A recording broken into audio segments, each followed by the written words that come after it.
Thank you. I haven't heard anything about your story yet, so we're looking forward to hearing. How have the last 5 years been for you? Like a lot of people, I imagine. In fact, I think it's like most people, quite traumatic, whether you submitted to the response to COVID or whether you got a vaccine or whether you didn't get a vaccine. I think everybody has experienced a degree of trauma, probably unlike anything we've ever seen, certainly in terms of the number of people who've been affected and the depth of that effect. I think it's sort of a societal-wide trauma. Were you what they quaintly call vaccine hesitant prior to COVID? I was not. If I knew now what I know now, I probably would have been. But like most people, I had assumed that vaccines were safe and effective.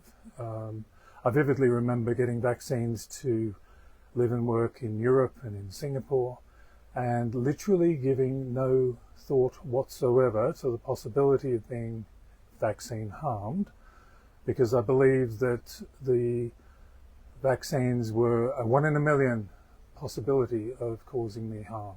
And we thought they'd done the research and made sure that they were safe, because why would they want to hurt us? Indeed. So I know I got vaccines for whooping cough when my youngest child was born. Under advice from my doctor, I got vaccines for Switzerland, vaccines for Singapore, specific. Never gave it a second thought.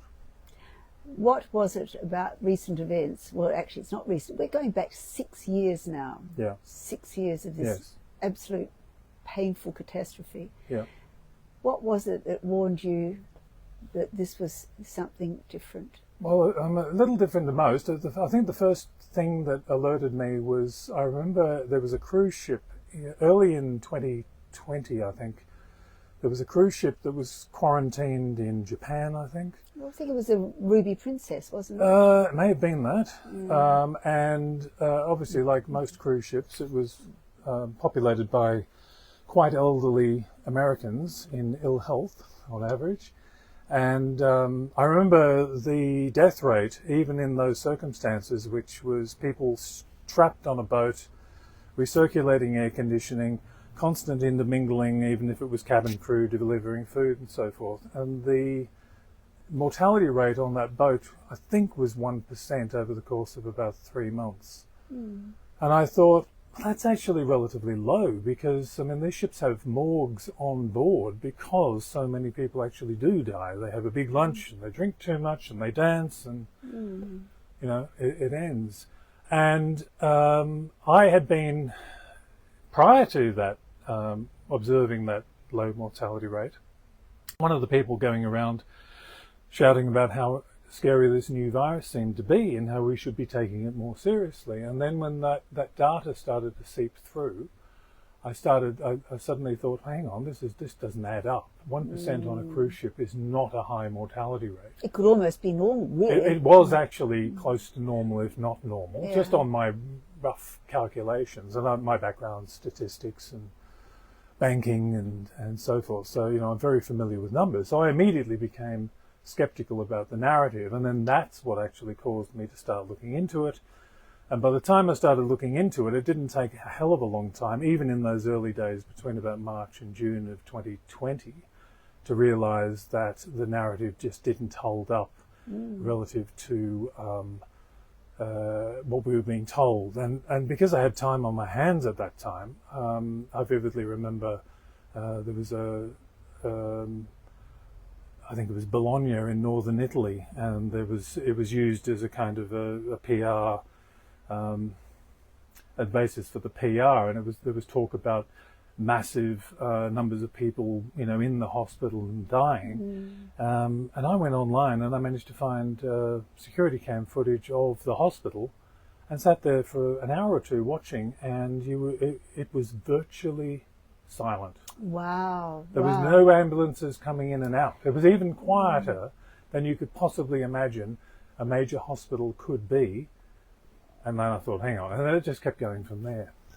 Interesting that it wasn't that difficult for you. I mean, our so-called experts, our Yeah. politicians who depended on so-called experts, which, Yeah. as Philip Altman says, is almost a tainted description now, Yes. they could have found that out.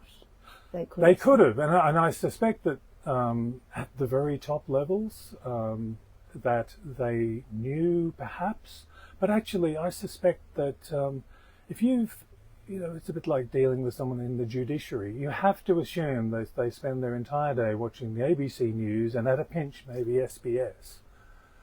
And they really have been taught from the youngest age and throughout all of their training and career to only accept information from authority, and authority that they accept. So I can actually, I don't forgive them for this, but I can understand that they're not necessarily part of a conspiracy. They're just people who it never occurred to them, as it didn't occur to many of us, that the institutions we thought we could trust were either lying to us or precluding us from having access to data that might contradict what they chose to tell us. Daniel, are we now at the point where we can expect them to know better? 100%. Yeah, it's impossible for me to imagine that the people in authority, including the politicians and the heads of bureaucracies, are not aware, for example, of the fact that, well, let me give you the best example I can give you. The UK government has just been exposed for choosing not to release the data on excess deaths by vaccination status. The Australian government has done the same thing. You don't need to be Einstein to work out that if the unvaccinated were dying disproportionately, we would never hear the end of it. It's true. So there is only one possibility, and the UK government was explicit, and it said that it was not going to release that data by vaccination status because of the distress it would cause to the families of the bereaved and injured. Says There it you all. go. It does. However, I still am hearing, in fact, just yesterday I heard of a friend whose family member is a specialist, a medical specialist, Yeah. and she accepted COVID injections during her pregnancy, and they've just delivered a child with problems. Yeah. And I just spoke yesterday to a pharmacist who is unaware of the fact that anyone under 18 is no longer recommended by the TGA to take any more vaccinations for Yeah. COVID. In both instances, they're true believers. Yes. And how do we get around this? It's hard because I know that my social media profile has been heavily limited. I got kicked off LinkedIn. At the time, funnily enough, I was talking to people like Jay Bhattacharya, who's ended up in the current administration in the United States. But at that time, he was just a random professor from a university in the United States, and a very small group of people, this is back in 2020, started Ivor Cummins and a few others. And I was one of the small, not that I qualified amongst them, but I was one of a small group of people actually talking and posting. And I watched in real time as Jay Bhattacharya got taken off LinkedIn, Ivor Cummins got taken off LinkedIn, and then I got switched off, and I've never been back. I got taken off by Twitter, and I suspect it was the Australian government censoring Twitter more so than Elon Musk. What sort of things were you posting? Were you posting things like Mike Yeadon's speeches? And I was posting a lot of data, really. Just curious data as much as anything else, asking questions. It didn't take very much. In fact, I was just raving to Anita outside that I was aware that in July of 2021, the CDC had made an announcement that you could no longer rely on the vaccines to prevent infection and transmission. Turn this off. My apologies. don't worry. Just happened off, don't worry. I'll turn it off even more so. My apologies to those Please listening. don't worry. No, it's fine. So I was aware that the CDC had announced that the vaccines prevented neither infection nor transmission in July of 2021. And as at the time, as a school teacher, I was mandated to take that vaccine in October of 2021, fully 3 months after the CDC had said it didn't prevent infection and transmission, on the basis that if I didn't take it, I would be a threat to the health and well-being of the school population. And the children, of course, had very little likelihood of suffering any ill effect. Indeed. So I imagine you did not comply? I did not comply because by that time there was no longer any doubt whatsoever in my mind that the vaccines certainly didn't prevent infection and transmission, and that they had a high probability of causing the sort of harms that we now know to be the case. And I think more importantly, and more just at a personal level, for me,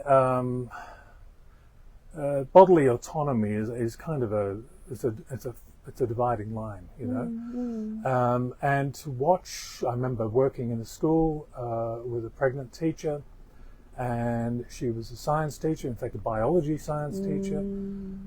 Her sister was a nurse, and all of her nurse friends who'd had the vaccine were suffering, at the very least, disturbances in their menstrual patterns, you know, heavy bleeding and all this sort of thing. And she was in tears talking to me about it because she was going to be obliged to take a vaccine in the middle of her pregnancy, knowing that it was disrupting the hormones, at the very least, of her sister and all of her female colleagues. Did she comply? She did. Has the outcome been all right? It has. Oh, that's very lucky to hear. To my knowledge, actually. Because it's not happy. Apparently, the problem that is arising from these, and it's not uncommon, is that the placenta becomes calcified and can't support the child. Yes, I've actually known another woman who was vaccinated in her pregnancy and she lost the baby. It may be completely unrelated, but at this stage, I think the question has to be asked. Of course. Yeah.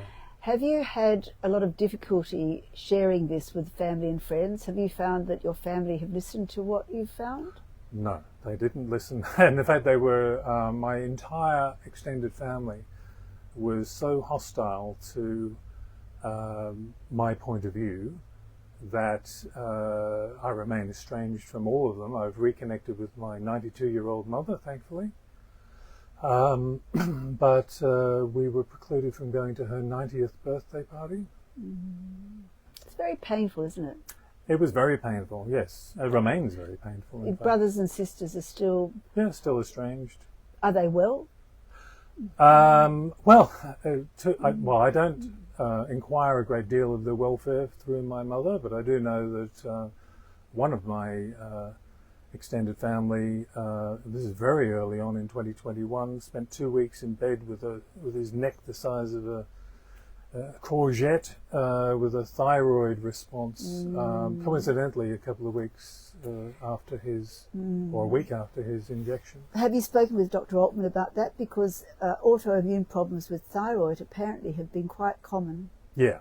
And I didn't actually discuss that with him in our conversation today, Yeah. but I've heard him speak in the past that the increase in Hashimoto's and Graves' disease, is, aside from all the other... I mean, you know, where do you end Exactly. with it, in fact? And if you understand, and I don't understand like Philip would understand, but I've done enough reading to have a sense of the scale and the breadth of the potential issues that might arise as a consequence of perturbing the immune system in the manner that mRNA does. I'm not somebody to talk on that subject, but when I hear it spoken about, I certainly understand what's being said, and it's pretty dire. And I think the data that came out of Japan through Dr. John Campbell demonstrates quite a very dramatic lift in excess deaths for the vaccinated over the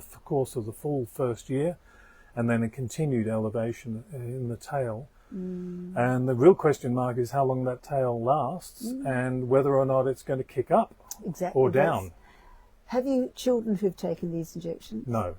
Yeah, well, that's a comfort. I've spoken to people who've been involved in our movement, who've tried to warn people, and they've watched school children, primary school children, taken in to be injected. We are yet to see the results of those and whether they'll have any fertility problems. Yeah. I think we've got a lot of things in front of us that we're going to find extremely distressing. Well, having been a school teacher across several schools during the period of time that people were taking the vaccines, both staff and students,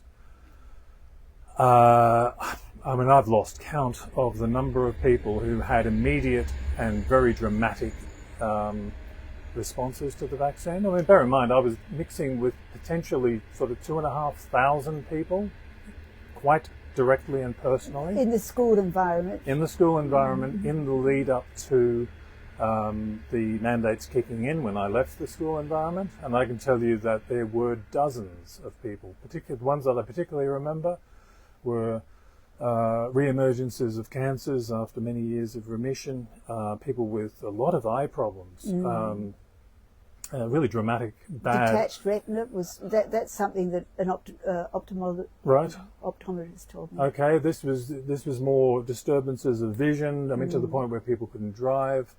I had colleagues who coughed up blood within days of receiving the injections. I had 2 friends who died within a week of their injections. Heart attack? Both heart attacks. You know, a guy in the street had a heart attack and didn't get the second one. I knew during that period of time in mid to late 2021, I will never forget, because we live in a small town here in Bowral, New South Wales. You'll hear a siren today maybe once a week, you know, from where I live. It was endless. The sirens were going day and night during that period, sort of July or September, October, November. Did the victims of these adverse events attribute them to the vaccination? Rarely, I think. That very rarely. Remains a constant paradox. Yeah.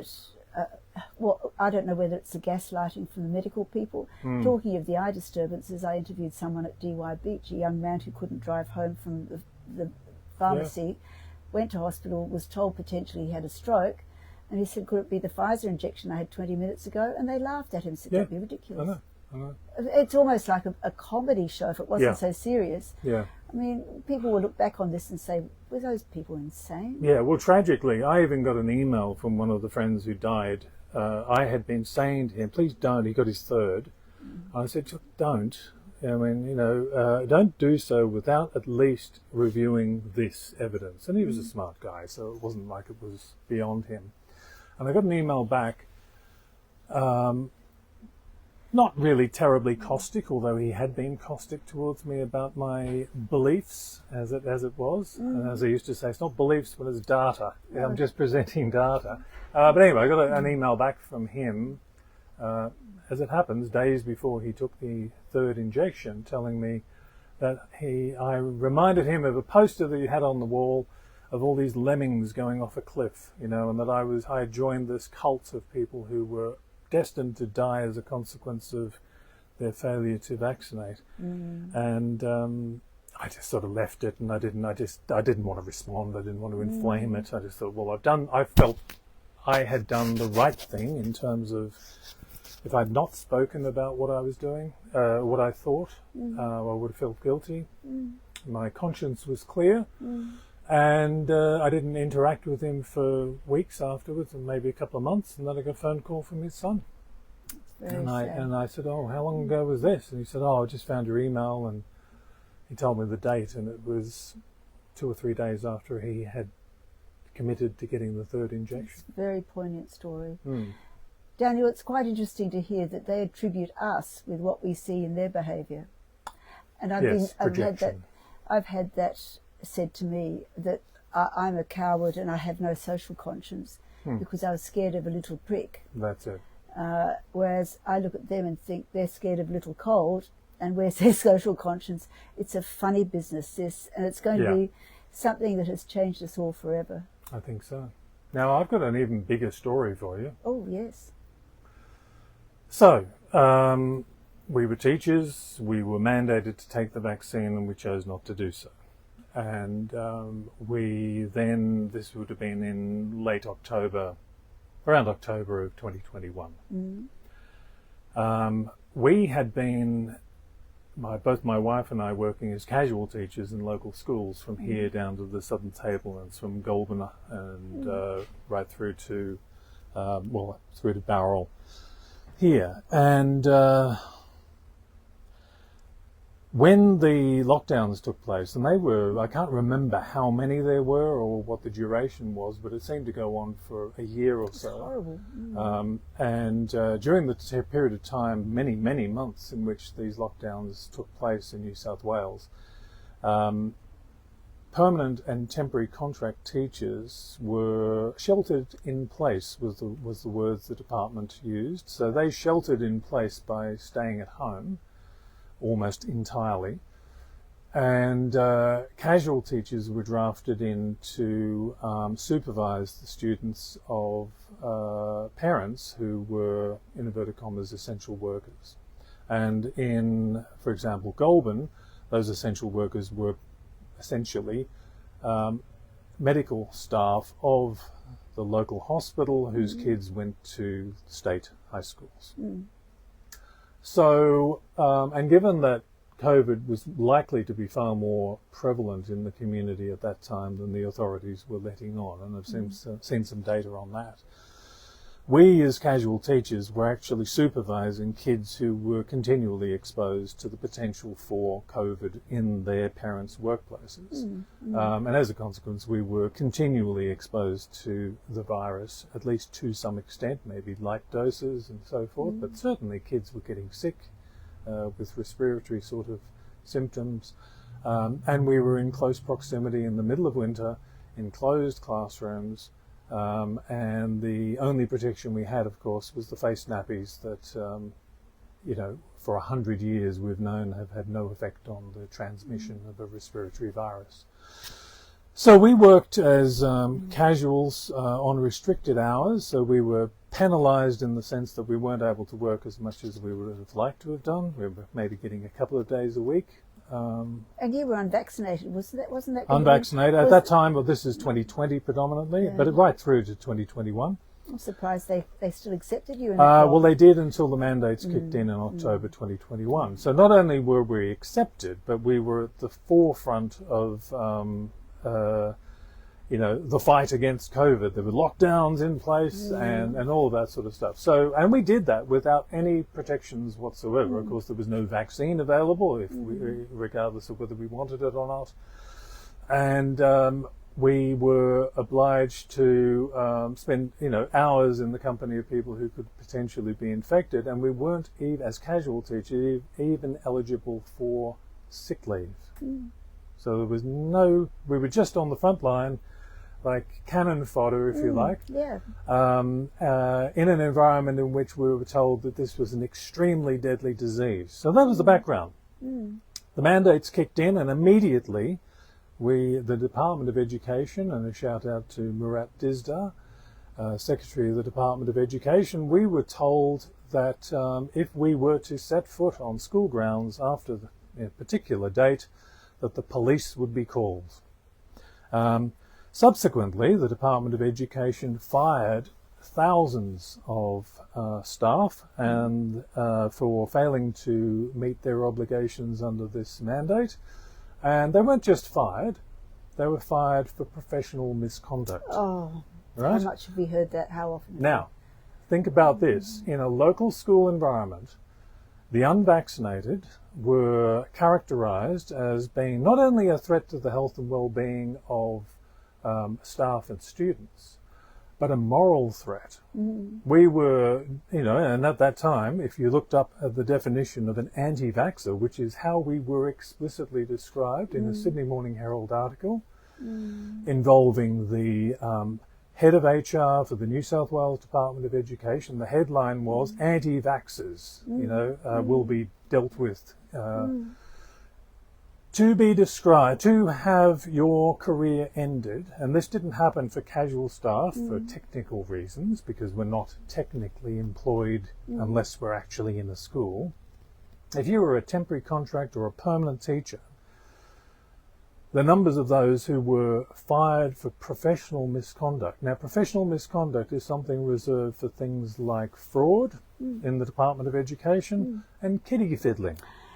Now, that is how thousands, and Mark Latham presented numbers in the New South Wales Senate, and according to him, I think from memory, the number was 14,000 staff had their services terminated for professional misconduct. Their numbers were denied by the Department of Education in Parliament, and a week later 2 senior executive staff left the employment of the department, having been, I assume, busted for misrepresenting those figures. Now, we weren't dismissed for professional misconduct, but we received letters threatening this from the department. When we subsequently, and it was some 7 months later after the mandates kicked in, when we subsequently received medical contraindication certificates enabling us to work without being vaccinated because we had had a recent COVID infection, I had no symptoms at all. I wasn't aware of having been infected, but my wife and 2 kids had the virus, and we were granted medical exemptions on the basis of tests. Only for 6 months, though, wasn't it? At the time, it began at 4 months, I think, and then it was cut back by the department or the state government to 3 months. So we received eligibility to work, I think, at the time for 3 months. So we returned to the department to work with our COVID vaccine exemption certificates. Now, bear in mind that even the TGA said that a recent infection, was as good as immunisation, although obviously a lot better in hindsight. When we made the return to work, instead of us simply being allowed to work on the same basis that a fully vaccinated teacher might be able to work,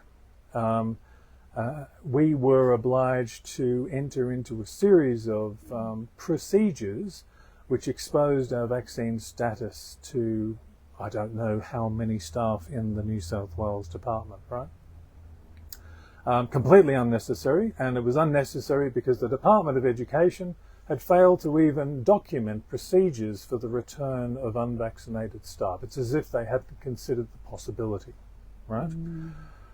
Now, as a consequence of those failures of due process, which I confronted the most senior executives in the department with, our privacy was breached on multiple occasions, and we were subject to discrimination on the basis of our vaccination status.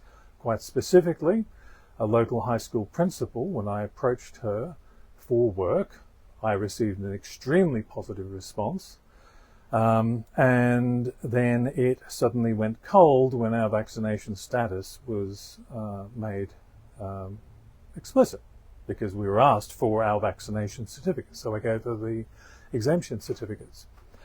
Now, we had been told by somebody that her refusal to employ us was on the basis of our vaccine status. Now, whether or not that was true, and this guy could have been a delusional fantasist, but 4 times under oath, she admitted that she didn't understand that an unvaccinated person with an exemption certificate was even eligible to work. So we know that we were precluded from working on the basis of our vaccine status, even if it was in error.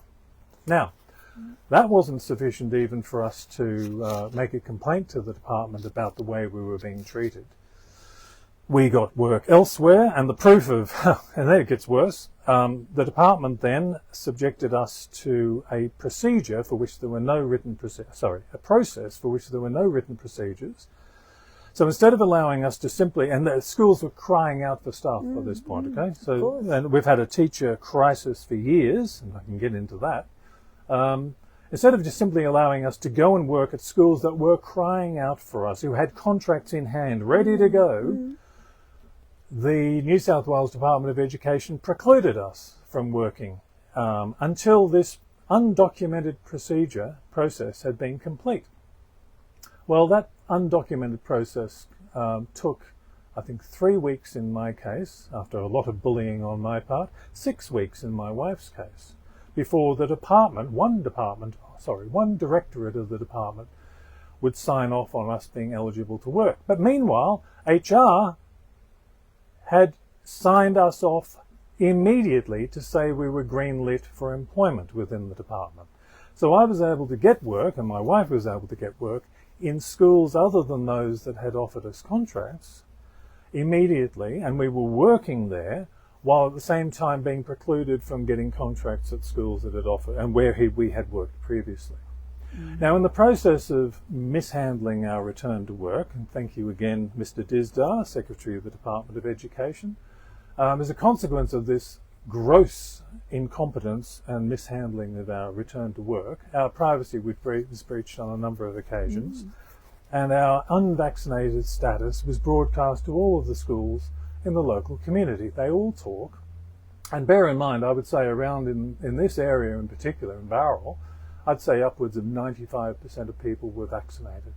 And having been the subject of this vilification in the Sydney Morning Herald, and in letters from the department, asserting that we would be, the police would be called if these filthy unvaccinated, science-denying people were found on school grounds.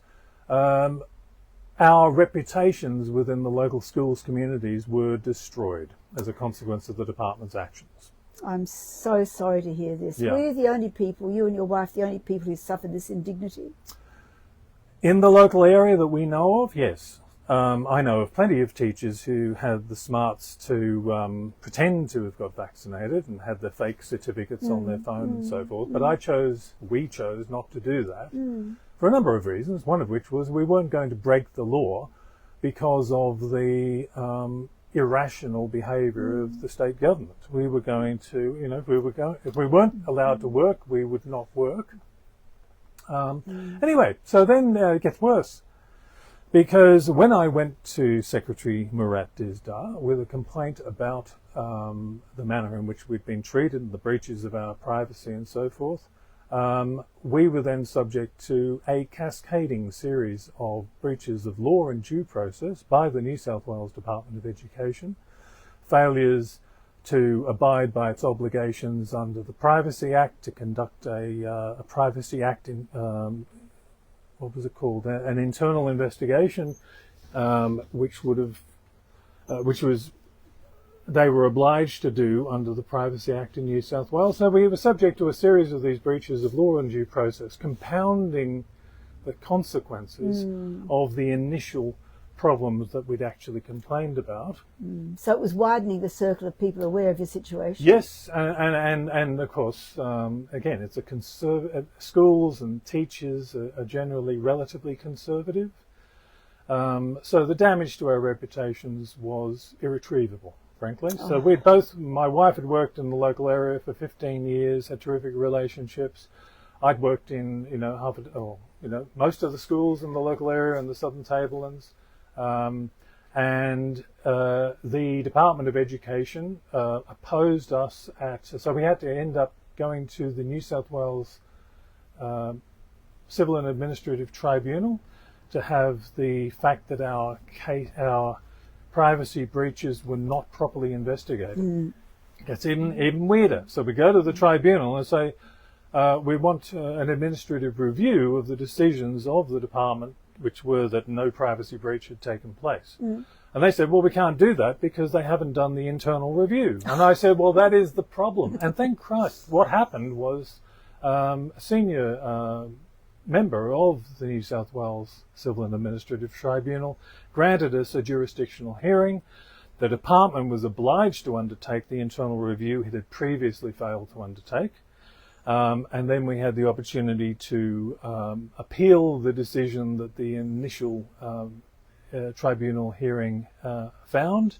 And as a consequence of this process, we accumulated this vast and unprecedented body of systemic corruption of law and due process in the way in which the Department of Education handles its complaint management procedures when it comes to casual and temporary staff, and particularly those it finds unacceptable, i.e. those who refused the mandate.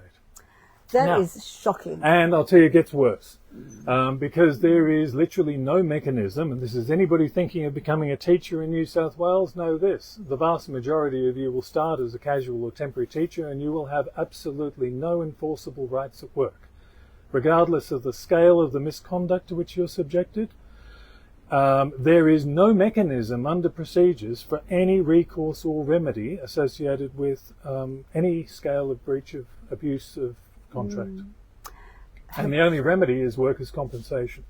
And as it happens... That would be hard to get. Well, as it happens, we ended up on workers' compensation because in January of, 2024, it became so apparent that there was no possibility of the Department of Education acting in a manner that was either consistent with law, consistent with any of its procedures, or even just, exhibiting any integrity whatsoever. And we were under incredible duress.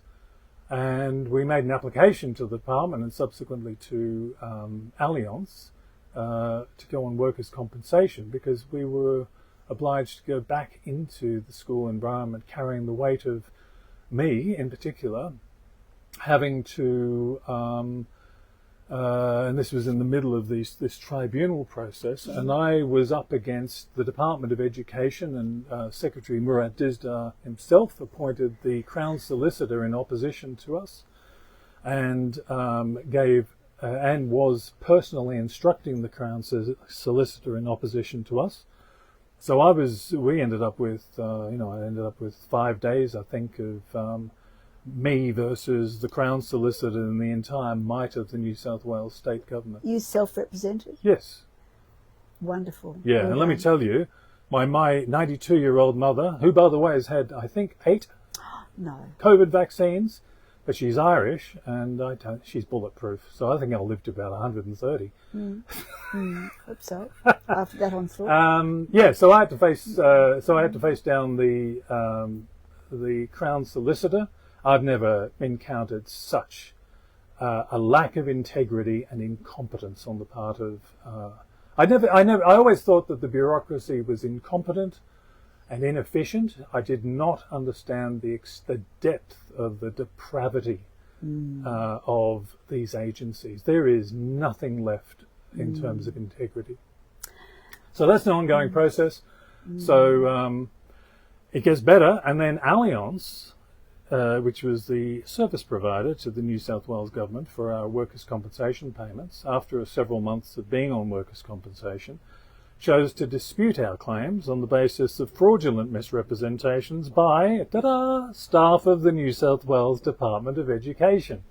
And, self-evident falsehoods were used as the basis for disputing our claims. I brought that self-evident evidence to the attention of Chris Minns, Prue Carr, who's off work with a sickness that has arisen since 2021. I brought it to the attention. Baffled by that. I know. I brought it to the attention of Secretary Murat Dizdar, who had a sudden health event in late 2021. I brought it to the attention of Courtney Housas, the current Minister for Education. I brought it to the attention of the Ombudsman. The Ombudsman refused to investigate the matter. I brought it to the matters of fraud to the attention of the Police Commissioner, and the local area commander refused to see the evidence before deciding not to proceed. There is a total collusion amongst these incompetent bureaucrats to preclude anybody holding them to account. Daniel, you say 14,000 people were dismissed in this. According to Mark Latham. Has anyone joined in your struggle? Have they commended you? Wow, thank you for the question. Because the shout out to the New South Wales Teachers Federation and also to TPAN, the Red Union representatives of teachers. The New South Wales Teachers Federation is actively hostile to any casual or temporary teacher who has an issue with any permanent colleague. And the reason is because, as I understand it, correct me if I'm wrong, Henry, head of the New South Wales Teachers Federation, but the New South Wales Teachers Federation will not represent you in opposition to any fellow member. Now, in the case of a permanent staff member, your employment contract is with the department. But in the case of a casual or temporary teacher, you are effectively employed by your permanent colleagues in your school. And if you've got an issue with any of the way you're treated under contract, the New South Wales Teachers Federation will not represent you. So, I took the matter to Red Union. They were equally disinterested in providing me with any support whatsoever. Yeah. So they protect those who you're trying to. Yeah. It's shocking. And it gets worse. I think, and the other side of it is there's a bit of a Stockholm syndrome associated with this as well, and that is that you get virtually no support from your colleagues. You'll get sympathy and you'll get positive words, but it is absolutely in a coercive, corrupt and incompetent organisation like the New South Wales Department of Education. There is no incentive for anybody to stick together with you if you are on the outside. And they're all paying their own mortgages and wanting to keep their noses clean. I don't blame them for it, but that's the reality It's of it. disappointing. You're on your own. It's a lack of courage. Yeah, then nobody's coming to save us. Daniel, has your reputation in your area now been restored? And that, I imagine your children might have suffered as a result of this. Firstly, I don't think our reputations can be restored in the schools environment because... Socially, has it been restored? No. I would say that as a consequence of the... my apologies. That's all right. That's okay. As a consequence of the disparagement to which we were subjected by the Department of Education in, as I say, I think the headline was something like "Anti-vaxxers will be to be investigated by the New South Wales Department," and the first paragraph was that they would be investigated and summarily dismissed for professional misconduct. As a consequence of a series of disparagements in writing by the New South Wales Department, letters to all staff, saying that the police would be called if you were found on premises.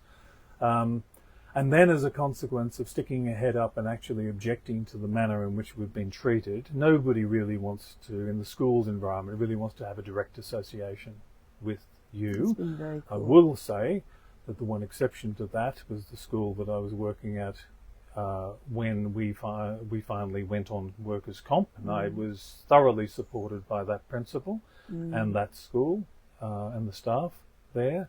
But in every other school, our reputations were fundamentally damaged, and as I said to the principal when I was leaving, I'm not sure that I would even want to impose on him having me back, given the profile that I've now achieved within the department, because I've held a mirror up and I've managed to ensnare a large number of executives at the top level in this scandal. And could you bring yourself to work in such a poisonous and inadequate environment again? It's not a safe environment for us to work in anymore, because the schools environment for everybody is fraught with the potential for problems, because you can be accused of anything, all that sort of thing. So, as teachers, we always wore that, secure in the knowledge, really ultimately, that, like the vaccines, that I was secure in the knowledge that, or I thought I was, that the department would act objectively and do an investigation and reach a rational and reasonable conclusion about whatever might happen. I never had problems particularly, but if I did have problems, I thought that I could rely on the process. Well, you could easily be accused of something quite sinister and have no, and that would leave. I can be quite sure that if I was accused of something quite sinister, that the Department of Education would take the opportunity to ensure that I never worked again. So it's not a safe place for us to be. And frankly, it's not a safe place for any casual or temporary teacher, because casual and temporary teachers do not have any recourse or remedy associated with an abusive contract in any form in the school environment. And more to the point, they can't afford to make a complaint because they know that there'll be no positive outcome. There is no possible positive outcome available. So the only consequence for making a complaint can be that you will lose your job, you lose your relationship with the school that's employing you, and there is no mechanism for redress. Daniel, this has been a fascinating conversation. We've been chatting now for quite some time, but I think it's been very important for the public to hear this. One thing I would like to hear is whether your children have had ramifications from this situation. Have they suffered any kind of backlash from their friends? The answer to that is no, but mainly because I don't think my kids were late teens, and my youngest is now 13, my oldest is 19. So both were in school for periods of time, but both have also been home educated. So the effect on them there hasn't been a direct effect on them as a consequence of being unvaccinated, because I think a lot of kids are unvaccinated, and I don't think it's an issue for them. But I will say that the impact on them of having both of their parents unable to work in their chosen career as a consequence of the corruption and of due process within the New South Wales Department has been enormous. They also were not, and it was a big consequence of the department's characterization of us as a threat to the health and well-being and the morality of the school environment that caused my 92-year-old mother to think that I was a bad person. And we were basically incommunicado for several years, and my kids never went to their 90th birthday party for their grandmother. So thanks for that as well, Murat. It's extraordinary how people can be influenced. Even those who've known us best, they can be turned. It's been a life lesson for a lot of us. It has. Daniel, thank you so much for coming and talking with us. I'm sure there are many people who'll be interested. In fact, someone I interviewed the other day at Merimbula had a similar situation. Would you like to close with any final thoughts on what you've endured? Yeah. We have given the Department of Education and Allianz Australia every opportunity to back down and to withdraw these disputes of our workers' compensation. So neither of us have had income now we both stopped working effectively in January of 2024, so we're nearly 2 years into this process. But we have, and you can look forward to this, our applications to the tribunal will be submitted in due course, and our cases will be heard at the Personal Injury Commission in New South Wales, which I can only cross my fingers and hope is not as corrupt as every other government agency I've dealt with to date. Daniel, we will be most interested to hear the outcome of this, and I'm sure a lot of people will be wanting to know as well. Yeah. And I hope it opens the floodgates for a lot more of your courageous action. Well, thank you. And thank you so much for coming and speaking to us here at the ABN at the Vax Bus. And then if I can say, thank you to all those who might listen to this at some point, who have stood up for yourselves, stood up for others, or just shared information that might better inform those around you. So thank you too. We must all keep speaking up. Yes. Thank you, Daniel, very much. Thank you.